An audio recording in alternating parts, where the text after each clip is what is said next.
Hello and welcome to Man's Model Moments. As you can see here, we have the 2023 Airfix Club package from Hornby, which I'm going to open here for you and discuss the value Airfix are presenting, so you can make an informed decision about whether you should join this year or not. First up, we have the exclusive club kit, which this year is the Gloster Meteor FR9 in 1/72nd scale. Then we have the Airfix Enamel Club Pin Badge. This is a remove before assembly flight tag keyring. The Airfix Flying Hours Passport, where you can attach your collected flying hours for redemption. There's a guide on the rear to show how many points are required for each series of kit. A couple of Airfix stickers.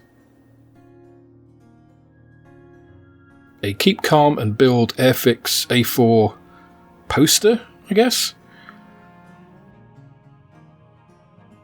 And finally the Airfix Club member letter. Let's clear all this away.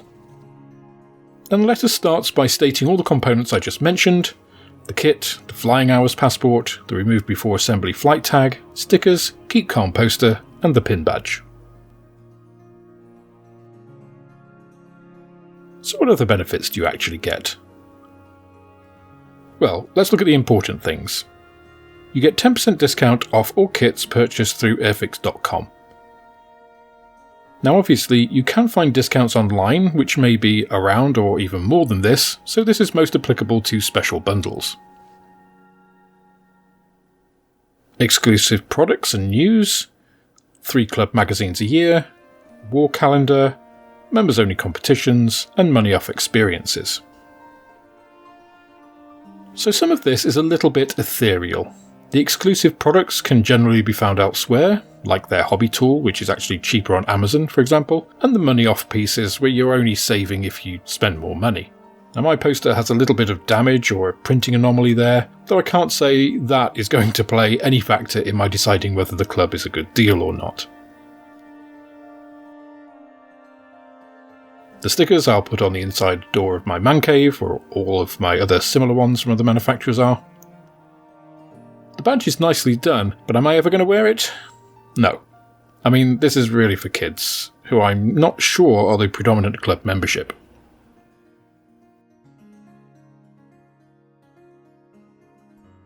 I will come back to this. Okay, now let's look at the Club Edition Gloster Meteor. This limited edition is essentially a few parts and a couple of different schemes to make the F8 kit and FR9.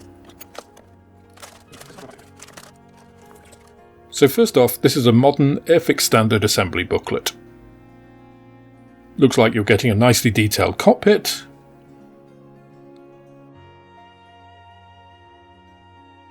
Some detail on the sides pre-molded here.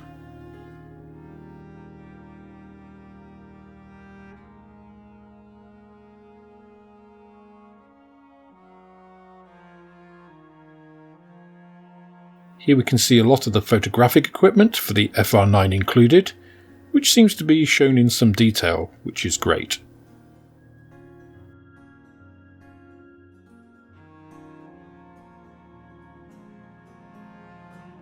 We have options for fuel tanks or unguided air-to-ground rockets.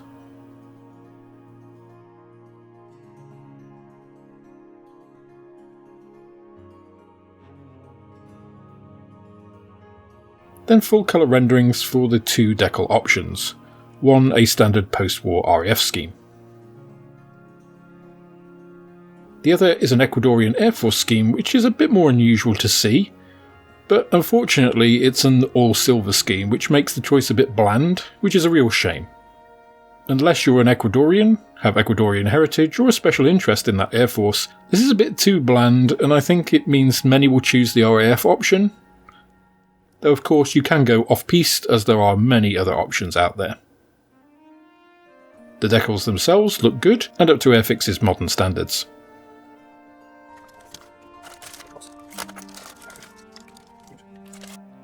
This is interesting plastic compared to what I'm used to from Airfix. It's a darker grey and almost waxy looking in its thinner castings.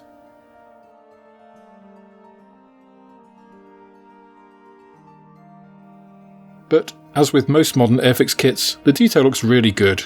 The castings are sharp and crisp.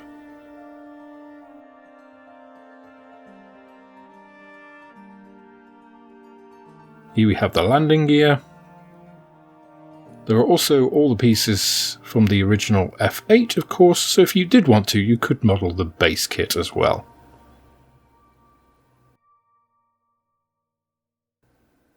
There's the rockets I mentioned.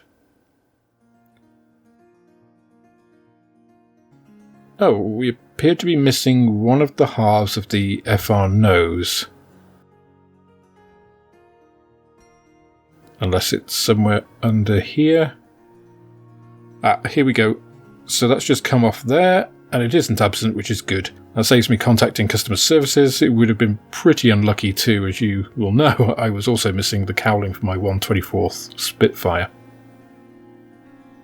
Overall, this is a very nice kit. Finely recessed panel lines, and it's worth about £24 RRP if we compare it to the F8.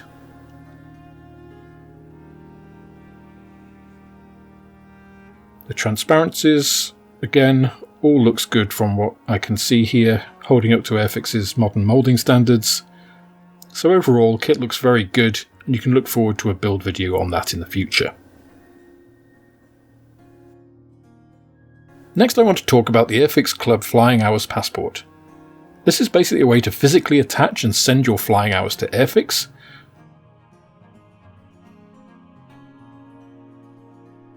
Ones like these, which are cut off your kit boxes.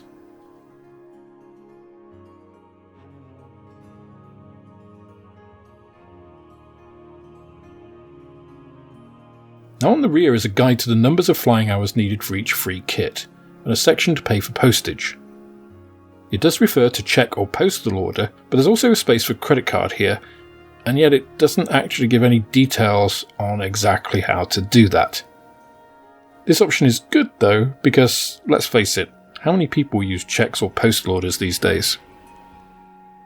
Now in terms of the value of this and your flying hours, I've done a little research and calculation, as you might expect, so let's go through what these tokens are actually worth, because depending on what kit you get with them, they can be worth as little as 2 pence, about 3 cents, all the way up to 62 pence, about 80 cents, which is a huge range. So here you can see I've laid out the 4 tiers of flying hour points, together with the series kits you can acquire with them, and the respective prices. Now I'm using the club price for these calculations, since that's how much you'd be paying Airfix for them as a member of the club. Now the other important thing to recognise here is that although the kits are free, you do need to pay postage and packing for them, so I've included that in the calculation as well. Now if you do get more than one kit, that will increase the value you're getting since it's a single flat fee. Now I think it's obvious that there is no point at all in spending 16 points for a Series 1 kit, and even the most expensive Series 2 kits aren't great in terms of the value you're getting from those flying hours. In fact, I personally wouldn't look at anything below a Series 4 kit, the majority of which are in the upper bracket of £23.99, when your flying hours are equivalent to about 50 pence each. The same is true of Series 5 and 8 kits, but the sweet spot in terms of making those flying hours work for you comes in Series 6 and Series 9 kits. Here your points are worth about 60 pence each. Unfortunately, Series 7 kits, of which there is only one aircraft, the 1/48th scale Stuka B2, are in the 60 point category, which is a shame because if it was 40 or 50 points I'd definitely get them. Anyway, how does this equate to actual kits? Well, what I wouldn't recommend getting are any of these. They just really don't make sense to me, as you're not paying that much for lower series kits, and you can quite often find better deals than Airfix's Club 10% discount elsewhere, either online or in store. There's certainly little point in spending £6 on postage for a kit that is £7 RRP. The other thing to say here is that this is heavily skewed towards aircraft modelers rather than armour or car modelers, since none of the Airfix 35th scale kits or their 43rd scale cars are eligible under the flying hours scheme. So on to kits that start to make your flying hours work for you. Now although there are some nice kits in the 30 point category, there are some really nice kits in the 40 point slot, including the Sea Fury and Vampire in 48 scale, which are the high points for me here. If you're a 72nd scale person, the HG111, B25, Buccaneer and Phantom are all great options too. You could also opt for one of the bomber resupply kits if you fancy a diorama, but the old 17-pounder in 32nd scale looks a bit of a poor option given the competing aircraft kits. If you manage to get up to 60 points, then you can have a really nice choice of 48 scale aircraft, from early World War II to the Cold War. I have my eye on the Anson. I've also just finished the Blenheim, which is a super kit, and I built the Lightning in a prior video, which is linked above if you've not seen that one. The Meteor and the Hunter are both modern toolings, as are the 72nd scale options. I'll also point out that a couple of Series 4 kits would also make a great option here, since the single postage costs make these hours work harder for you and gets you to that 62 pence per hour range. So if you're then wondering, what's the actual monetary equivalent of flying hours then? It's quite a complex system that Airfix have here. The value of flying hours is not equal. One would think that the bigger the kit, and hence more expensive and the more investment you have in Airfix, the better the value. Unfortunately, the reverse is true, as you can see here. So there is no set monetary value for an Airfix flying hour, as we've just seen. The equivalent value when you redeem them is variable, and so is how much you have to spend to get a flying hour. Ironically, the most efficient way of collecting flying hours is with the cheapest Series 1 kits, and the worst way is with the large expensive kits. Now if we assume you get maximum value from your flying hours, you can see the monetary equivalent varies widely, but equates to an average of just under 5% additional discount. If we assume an average redemption value, this falls to about 3%, while what you're getting back in flying hours on the most expensive kits is less than 2%. So with all of that, is the Airfix Club worth it? The special edition kit is nominally £24, meaning you're paying about £6 for the 10% discount on the Airfix web store, getting access to the flying hours rewards, and the other benefits. Things like stickers, a poster, and a badge are really aimed at kids, so they're not something I'm counting here. You can frequently find kits for 10% or more discount online, so really the benefits are more on the special bundles or kits you're going to buy anyway. The flying hours are an historic marketing tool from Airfix, and I think they've made it overly complex and obscure, whether by design or accident. Also, having to pay $5.95 for UK postage makes the lower tier of the scheme utterly pointless, and the way flying hours are included with kits seems both mean and counterintuitive. Getting 4 flying hours on a kit costing almost £100 seems very stingy. Now of course, Airfix also has the new Hornby Hobby Points available through its online store and your account, and I think this is where the future of these rewards really lies. You get 10 points for every pound you spend, and 100 points is worth £1 for purchase in the store. For me, this provides a simple way for Airfix to make flying hours work. Instead of having to send in your flying hours with a passport and what kits you'd like, merely making flying hours convert to hobby points for club members would work perfectly. 1 flying hour equaling 100 points would make a flying hour worth £1, but only to club members. You can spend hobby points on anything in the shop, so it simplifies and streamlines the whole process, whilst being more generous and so driving membership. It also means Airfix don't need to change any production of boxes, etc. to adjust flying hours, which would be much more complicated and have an actual associated cost. So in conclusion, is the Airfix Club worth it? Well, I'm going to reserve my judgment until I've had a full year of membership, when I'll draw my final verdict, but I think at the outset, it's borderline. Unless you're making a hell of a lot of kits, or have a backlog of old Airfix flying hours sitting around, I couldn't say that the scheme is an incentive to become a club member, and the 10% discount is much the same as you'll probably find elsewhere online, even on new releases.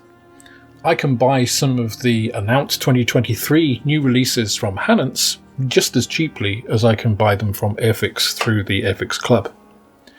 Now if the discount were a little steeper, say 15%, it would be much more compelling.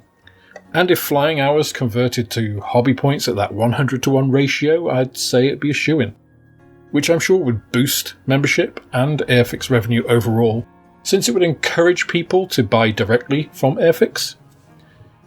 Now, I'd be interested to know your experiences and thoughts on Airfix Club membership, and what you think about my ideas here on making it more compelling. let me know in the comments section down below. That's all for this instalment of Man's Model Moments.